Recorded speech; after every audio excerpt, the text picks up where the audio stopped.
Guys, in today's video, we will talk about how to turn on 5G Wi-Fi hotspot in Samsung Galaxy A04s. So the video is pretty simple. So follow my steps to turn on the 5G Wi-Fi. Before we continue to our video, make sure to press the like and subscribe button to continuously get our update on Samsung Galaxy A04s and get our latest video. So all you have to do is go to settings and after that click on connections, then click on Wi-Fi and hotspot and tethering, click on this, and after that go to the mobile hotspot.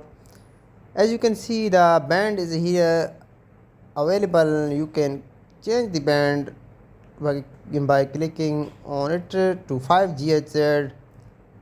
Devices that don't support 5GHz won't be able to find or connect to your hotspot. So this is advanced setting. The developer option is not much useful. So this is it, guys. Thanks for watching my video. I hope you like this video. Make sure to like, share, subscribe. Goodbye.